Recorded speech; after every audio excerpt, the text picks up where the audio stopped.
let's do a little review of this concept of empathy. And let me describe the 5 phases of learning empathic responses. Mimicking, paraphrasing or rephrasing, okay? You say their words, their meaning in new words.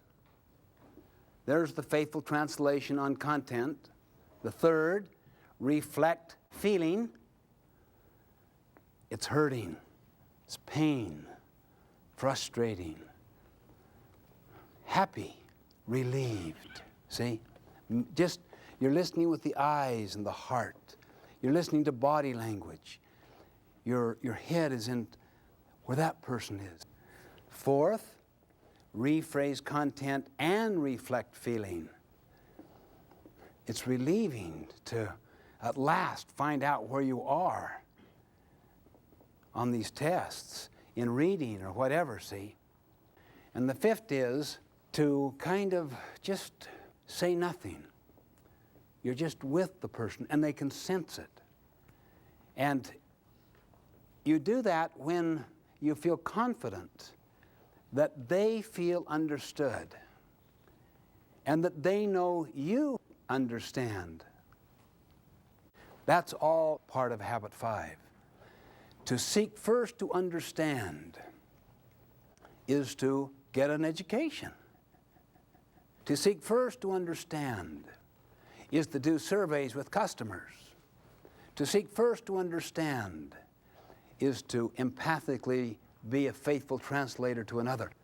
To seek first to understand is to, never even having related to another person, to know there are certain generic needs in all people. That which is most personal is most general. Therefore, there's a certain civility, a certain courtesy, a certain basic kindness, a certain basic treatment that apply across the board, that basically tap into those universal principles we have spoken about before. And the last half of habit 5 is just the concept of then to be understood, then judge, then act, then go into problem solving. Now, test this, my friends. Test the power of this. Next time you get into a difficult situation, just say to yourself, the end in mind I have is not my way. Instead, it's a better way that has not yet been discovered. I'm going to just empathize. I would like to have this opportunity. Whether that really logically comes out of it, I don't know. I remember one situation. I had taught habits 4, 5, and 6. And then I said, tonight, practice it in some situation. And tomorrow morning, report back on your experience. The person came in, I cannot believe what happened last night. It was a real estate situation. He said, I've been working on this commercial real estate situation for 8 months. All my eggs were in one basket. I had no income. I was very dependent upon this situation. I was so vulnerable, so desperate. And I'd been doing everything I could to finesse, to make it look like it would be win-win, but one way or another, I was going to win that deal. Last night, we went to a hotel room with the party that we're trying to deal with, and he had his attorney there, his accountant, and there was another real estate person brought in. And he said, my heart sunk. And he could see the handwriting on the wall. It wasn't going to go in his direction. And then he said, I'm going to lose this. Why not try what a teacher taught me today? He said, if I'm going to lose it anyway, why not try it? And he said to the person, he had to really kind of breathe deep and be prepared. I may lose it, but I'm going to try it. Let me see if I understand what it is you really want. and what your most fundamental concerns and needs are. I hear you saying, correct me if I'm wrong. And he started to put it forth. The other person said yes, and he just stayed with listening from within the frame of reference of the other. He started to listen fully. He learned some things he had not learned before. He didn't rush in. He had enough discipline and patience to not rush in with his good solutions and based on his past mentored formula of success. He listened. He was open. It started coming forth more and more. He started to learn. He persisted for no more than about 15, 20 minutes. The man said, "Would you excuse me for a moment?" He went to the other side of the room, picked up the phone, called his wife, turned back and said, "You've got the deal." This guy was aghast. He said, "I had no idea what happened." I tried to explain. Far more important than the technical elements of the deal was the quality of the relationship. That's the power of it.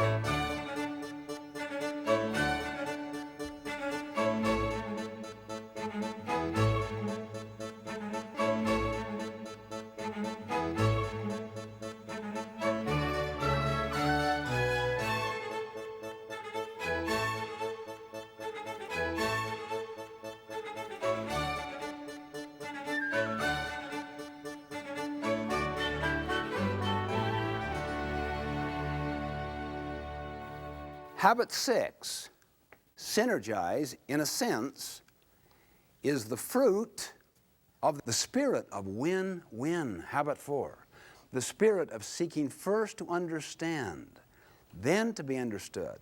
Habit 5. Then what happens is a very powerful thing.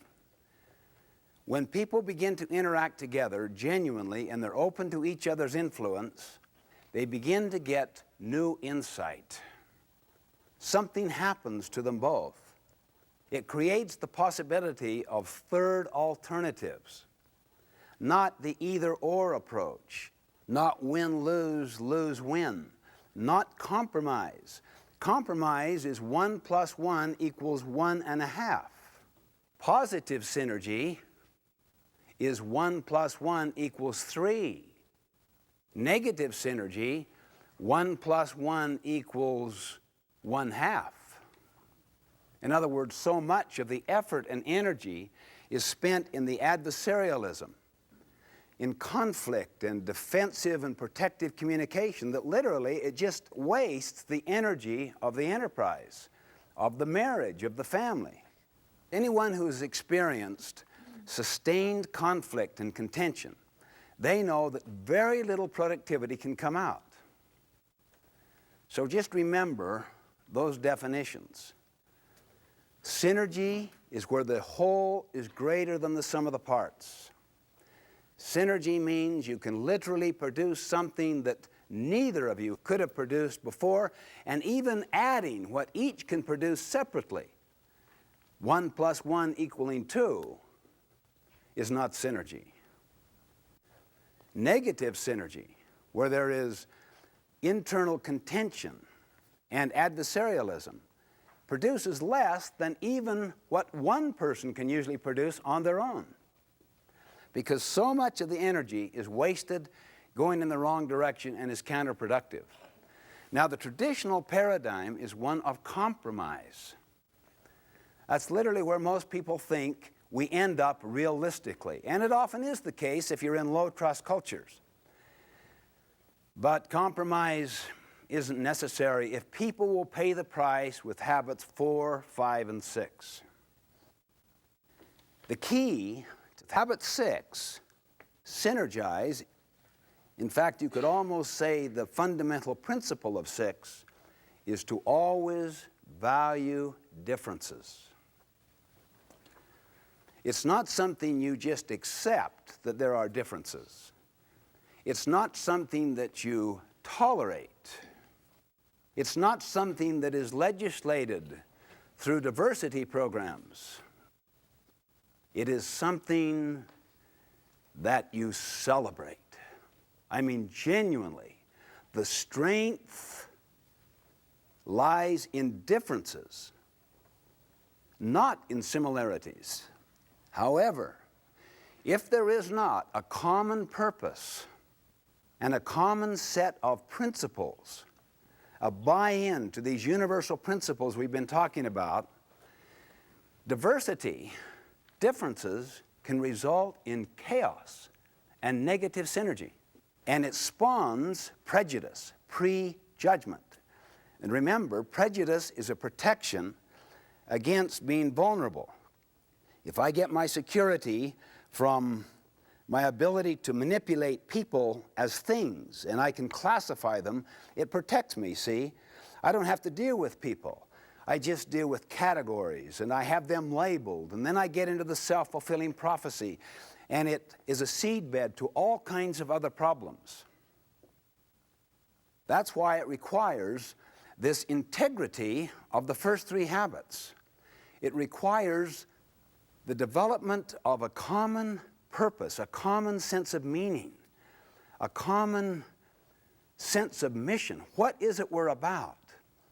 The moment you can achieve that, then run with differences in perceptions, in gifts, in talents. The more you have difference, the better.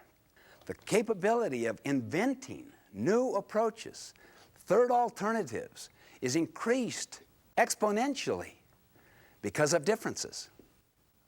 Strength literally lies in difference. These aren't just nice words to value differences. These are moral imperatives for those that really want to solve problems in entirely new ways. Go for synergy. So the moment someone disagrees with you, what do you say to them? Good. You see it differently. That's why I so value my wife's input, because I'll say, well, how do you see it? And she'll see it totally differently. But honestly, if you can learn to value differences and teach your children, the moment there's a difference, run with it. It's an advantage, not a disadvantage.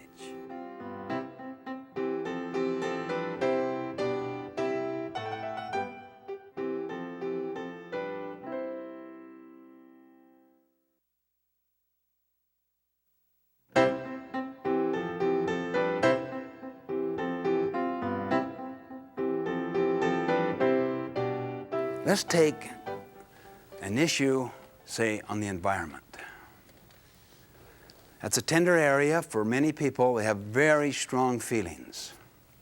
How many here tend to be really strongly identified with kind of the purest approach to the protection and preservation of our environment, our water, our air, and so forth? How many feel like that purest approach goes simply too far and does not respect enough the necessity for the development, and that it can be done in a way that will not violate? They would tend to be more on the other side of this continuum. Looks like about equal, doesn't it? Can we have a representative of the first one? Someone? Okay, would you come down for a moment? A representative of the second one? You have to be a person who really feels strong that the environmental thing has just simply gone way too far. It's out of whack. Someone? Anyone be a representative? Okay, would you come down, please? You're? Diana. Diana? Mm-hmm. And you're? Carl. Carl. Good. Meet Diana. Hi, Diana. Hi, Carl. Nice to meet you. All right, now, I'm going to ask them both that, are you prepared to look for a solution that is better than the one you have in your head right now? Yes. Or the one that you have in your head? Okay, yes. Are you? Kind of. I am. I just think they're trashing our planet. Yeah, you have strong feelings about that. Yeah, I mean, I do. Right, and that we're going to suffer irreparably. Of course, look at the rainforest. Look what they're doing. You should see our canyons. Okay, so yeah, but I am open-minded.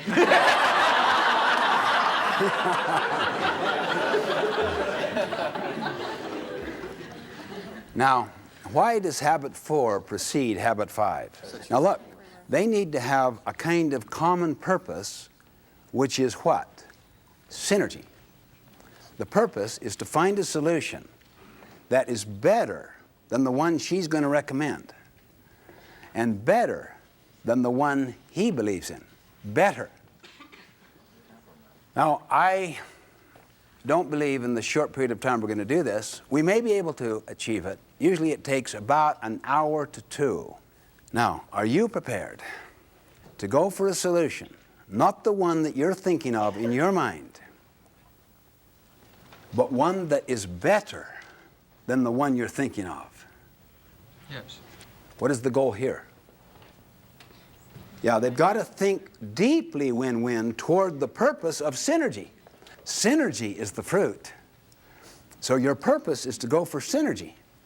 Now, unless they're anchored sufficiently inside themselves that the security lies primarily not in their positions and views, but in their integrity to principles, I really question whether people can practice habits 4, 5, and 6. But this woman feels deep and strong. And we have to be careful that we don't judge her.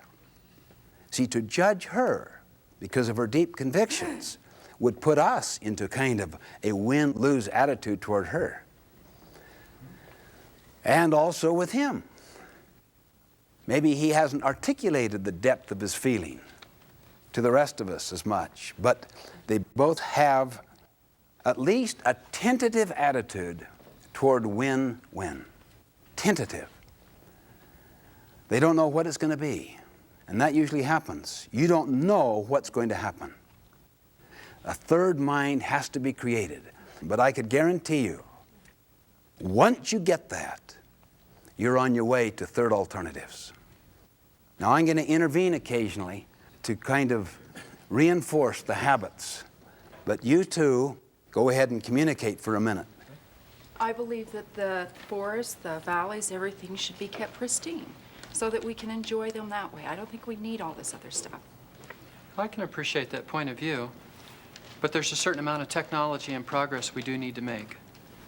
But why? That's what they've said since the beginning of all time, and look what they've done.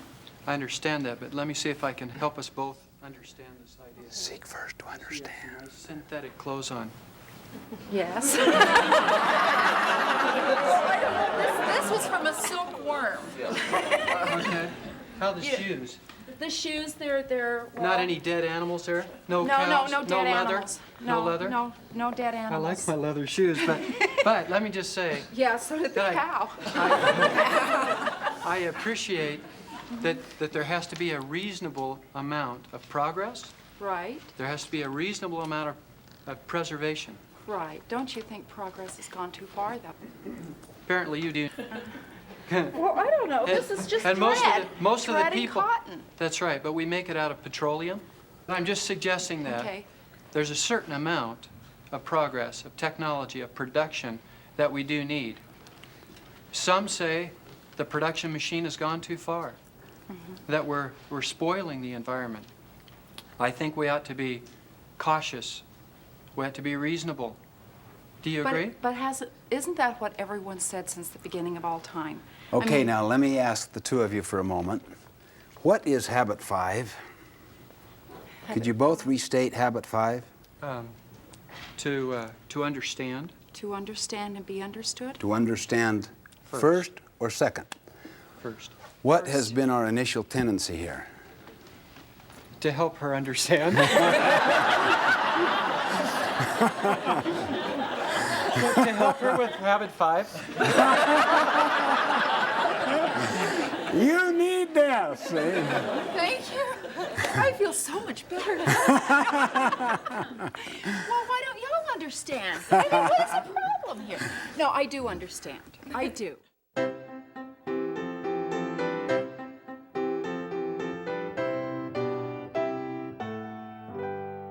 Let's establish a ground rule. You cannot make your point until you restate the other's point to his or her satisfaction. Now I'm going to insist on that, and the other has to feel understood. You want me Okay. to restate his point? Yes. Go ahead and restate his point. Okay, so you believe that with caution, Now, this is where you see the magic thing that happening. progress should move forward, and because it would Air. help our economy. Is that what you're saying? Or tell me why you think we need to move forward. Now, wait a minute. You can't ask questions because, in a sense, your questions are rhetorical statements. Okay. You have to restate his point of view until he feels understood. And you can't do anything until that's been It's done. so hard when I don't understand him. Okay, so you believe that we should move forward with technology In a cautious way, in a cautious way, preserving the environment. preserving the environment. Okay? It's a very difficult balance to get. When the demand is high for production Uh-huh. and maybe regulation is low on the environment, it's easy to let the bottom line push your production. And so The test of 5 it's is, difficult. do you listen with the intent to reply or with the intent to understand? So you're That's the thing to saying look for. that if we use proper balance and watch what we're producing, that we can do this with wisdom and it won't affect the environment so badly that my little critters will die? Well, I hope so. I think so. And what about the environment? What about the environment? You know, do you feel like that she understands at least the first part of your feelings and your convictions? Partially, I think. I don't know if she's mimicking yet or not. I can find out though. It's not that she It's not that she agrees. That's not the issue. All right. She's not even taking a position. She's only seeking to understand. Do you feel like she has achieved that? At least, not the deepest understanding, but as much as you've kind of said to this point. You don't know. I You don't really know. question it. Let me ask you for a moment. As you are listening to him, are you preparing your reply? No, Are you judging what he's saying? I'm trying very hard to listen. You're really working hard. I can tell that. Very hard to listen. Yeah. And I'm really trying hard to understand. You're really trying hard to Those are understand. two different things. Listening and understanding are two different Well, things. you're listening for understanding, not listening to reply, Right. not listening I'm to listening judge. for understanding. You're listening for understanding, which means you have to get into his frame of reference, how he sees it, see? I know. Until he feels understood. What, first of all, do you notice between the spirit between the two of you right now, compared to before? I'm listening. Right? Less adversarial. Isn't it a lot less adversarial? Right. That's true. And adversarialism is a seedbed to all kinds of other things. So you're avoiding that seedbed. All right, now, maybe on a 10-point scale, would you give her a 5? Yes. All right. What would you have given yourself? A 1. A 1? Well, that's interesting. That's the use of self-knowledge, see? That is so vital because when you're working with yourself, you're saying, wait a minute, be patient, my day in court will come. My job now is to only understand. I am not to judge. I am not to agree. I am not to disagree. I'm going to persist. I would give myself a 1. My guess is his 5 was generous. But let's just persist for a moment and ask you to do the same thing, okay? To understand her. You try to go, if you can, for an 8 or 9 or 10. Okay. In other words, make her point as well as she made it, and express the depth of her conviction. Go ahead. How bad is the environment? It's terrible. It's so bad. You should go up in the mountains and see it. It's sad what they're doing to the animals. It's terrible. We can't do this. What are we leaving to our children? Okay. What is my granddaughter going to have? So the future The is future grim. depends on us. I mean, look what we've done. It's our generation. We're the one that sophisticated everything. We're the one that we're dumping all that garbage in our oceans. So we're the responsible group. Exactly. We're the ones that have to stop it and change the way we're looking at the environment. All right. So we've got to do the intervention. We've got to make the change. We've got to Who turn else it around. will? The animals can't do it. I mean, seriously, who can do it for them? If we aren't economically responsible, who will be? Okay. Okay, now try to fully express as much as you can her whole expression that she's given from the beginning. And let's see if she feels understood. Okay. The environment is going down in quality, and the animals are suffering. The landscape is suffering. It's changing its appearance. The people, in time, will have a lower quality of life because the environment is getting worse, and the children will inherit something of lesser quality than we have today. The animals are suffering because we're putting on them garbage, and we're destroying their environment, their quality of life. Exactly. It's true. Okay, now, what would you give him on a scale of 1 to 10 in terms of his understanding of your point? Not that he's taken any position on it yet. I'd give him a 7 or an 8. 7 or an 8. What would you have given yourself? Probably not quite that high. Did you find yourself kind of preparing to reply a little? Waiting for it's my turn a little later and therefore I'll kind of use this? Or were you genuinely empathic in understanding? Well, from listening to what we've talked about here the last couple of days, I did want to hear what she had to say and to see if I could see the validity of her point. But see, then, in a sense, you're seeking to understand in order to judge later. Or to take a position later. Take a position later. What about the total openness of just seeking to understand with no intent to judge at all? My initial thought would be, where am I going then? Where is this going if it's not going someplace? I guess I seek a direction. What's our purpose? What is the goal we established? What's our habit to purpose? Is to find what? Compromise? Well, Synergy? to A find compromise? understanding. Not a compromise. No, but that's what an you really meant is synergy. understanding, right. A higher understanding and a solution that is better than the one you're recommending and better than the one. See, that's your habit too. That's really what you're going after. It's better. I'll tell you why. You both live on this earth. Your families live on this earth. The whole human race is interdependent. That's your point. The ecological nature, which you also respect. Okay, now, what do the two of you sense just about the quality of the relationship with each other compared to the earlier interaction? I would at least sit down and talk to him. I can live in the same world she lives in. You have no choice. But I mean, I could live with the environmental movement. I can understand it. Do you find yourself changed at all because of your respect for the fact of his convictions and feelings on this issue? I didn't say if your total position has changed at all, Okay. but your perception of him. Yes, my perception of him. How about you? Has your perception of her changed because of this little interaction at all? I think I understand her position. I think what we should do in production is maybe have someone of the environment a part of the production process.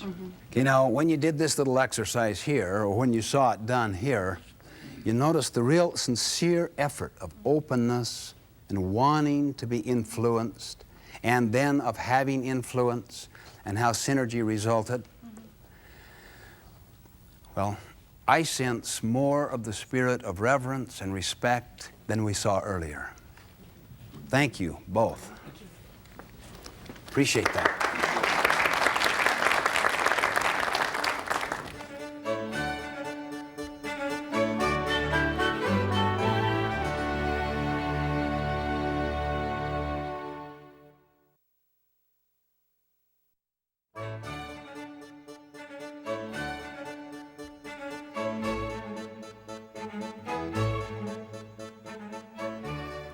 Now, the little role play we saw here, why is it that that works?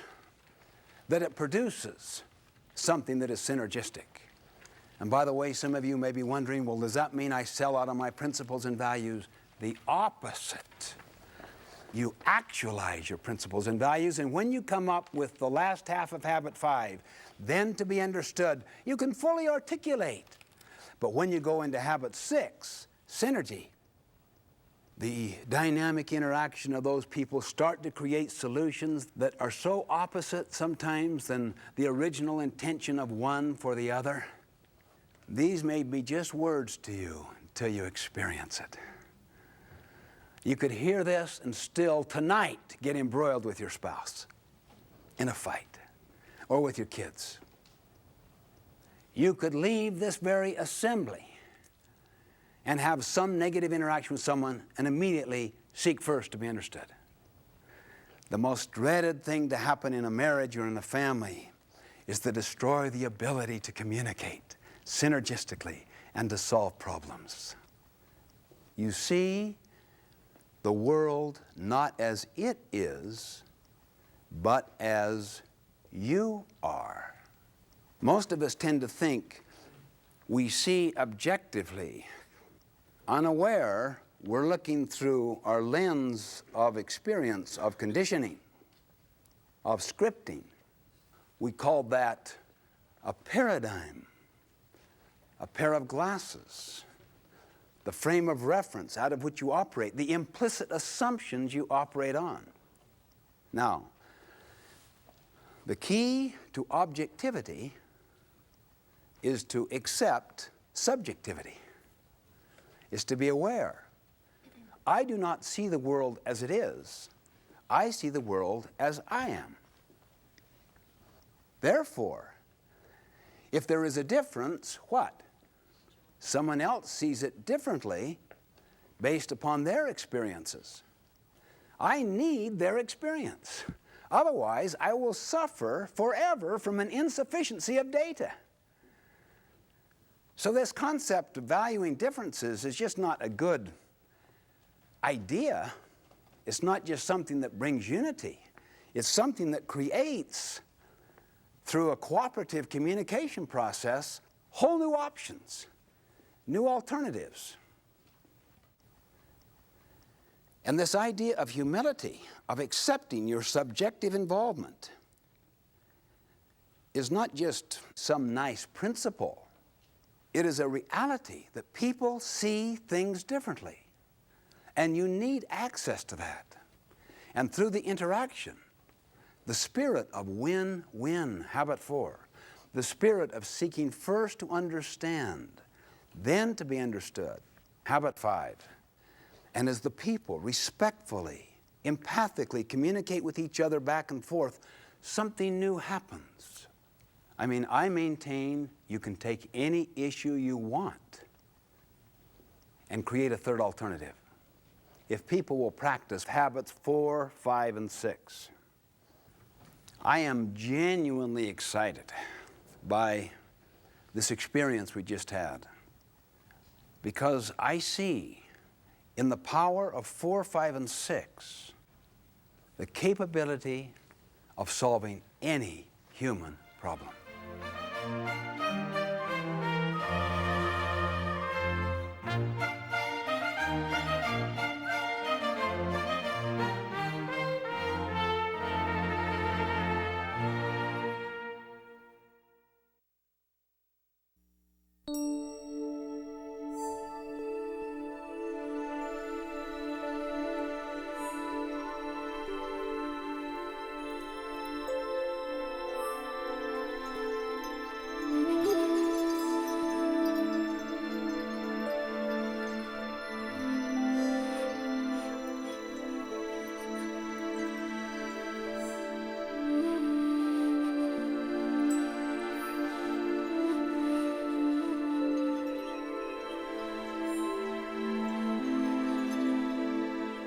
The island of Mauritius is an African nation situated 2,000 miles east of southern Africa in the Indian Ocean.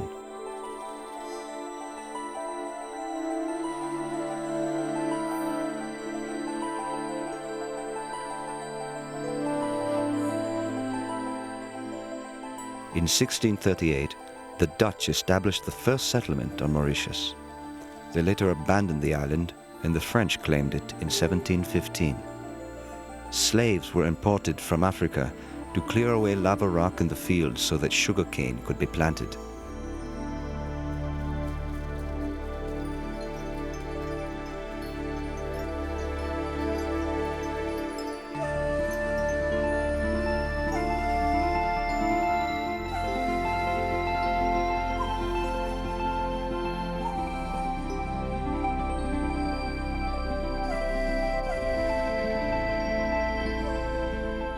In 1810, the British attacked Mauritius and took it from the French.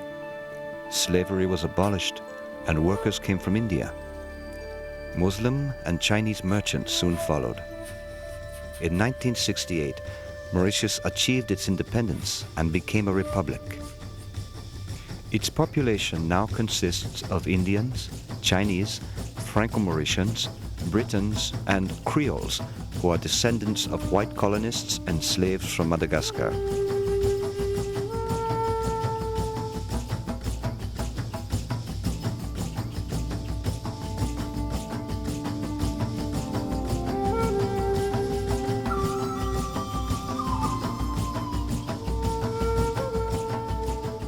The dominant religions of this small island of 788 square miles are Hinduism, Islam, Buddhism, and Christianity. Mauritius is overcrowded and virtually without natural resources. Its social fabric is fragile.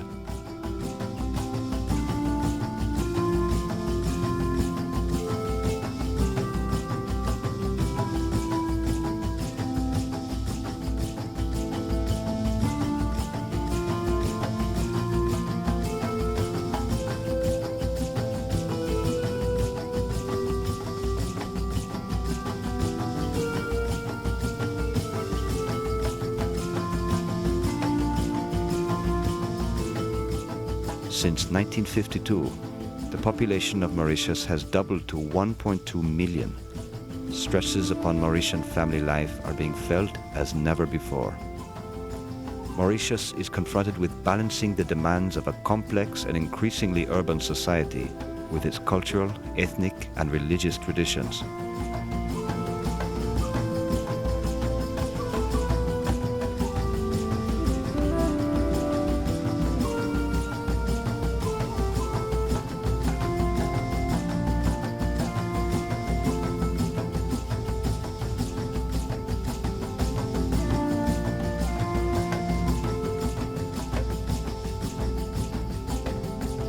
For centuries, Mauritius has been at the crossroads of the trade routes of the Indian Ocean. It is now at the crossroads of becoming part of the industrialized world.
Monsignor Margeau, who was the previous cardinal in Mauritius, made a very nice statement which I think described very well. He says that we should consider each group, racial or cultural, as a fruit, an apple, a pear, a mango. And we want to make Mauritius not a marmalade where we mix up everything and grind everything and we have one marmalade with one, I don't know what taste, but we would like to have a fruit salad, where in a fruit salad, each one retains its individual flavor and taste. The differences add to the richness of the diversity, to the mosaic beauty of the nation. We feel proud of our ancestry, of our ancestral values. We just recognize the right of everyone to be different, and that we live with these differences, and sometimes we find them to be a source of enrichment. Mauritius is not really a melting pot. We are, yes, I don't know, 5 or 6 different cultures, ethnies, religions, but each one has its own society. I mean, the Franco-Mauritian have their own society, the Hindus have their own society, the Muslims have their own society, the Chinese likewise. And I think what's important, each feel happy within their own society, each feel secure within their own culture, and it's only then that they can reach out into the other cultures. I've got the chance of going to school with Hindus, Muslims and Christians. I've been living in this environment since my childhood, so that I don't think that those differences are strange. I consider them normal, I like them, and I think they are an advantage to Mauritius. I would not like things to change and everybody speaking the same language, practicing the same religion, eating the same food, dressing the same way. This is what makes your big towns so dull.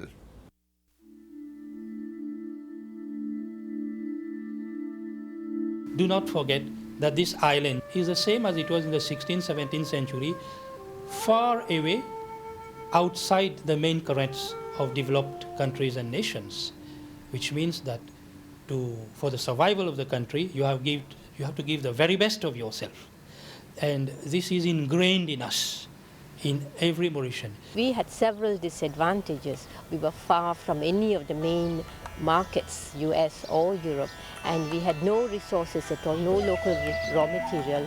In fact, we stated very clearly in our first plans that our only asset is our people. We had a sugar boom in 75, 76, which brought in the first prosperity to the country, and then sugar went down, and that coincided also with the long-term aspects of the oil crisis. So the 1980s was a very tough time for Mauritius because the factories were not yet really solid, but everybody got down to work. And the government said, well, we've got to draw in our belts, and it happened. Irrespective of what the communities was, it was either Mauritius survives or Mauritius doesn't survive. So you have this ethic as well that we're working for our children, and we've got to make things better. This is something that I think we have learned from the struggle of our forefathers who came from so far away, have worked hard to build up this country, and what should be done, we are all trying to be part of it. It's not just the work of one ethnic group or one culture. I think it's because of the mixture of different groups, different cultures in Mauritius that lead to the success, to the miracle of the country.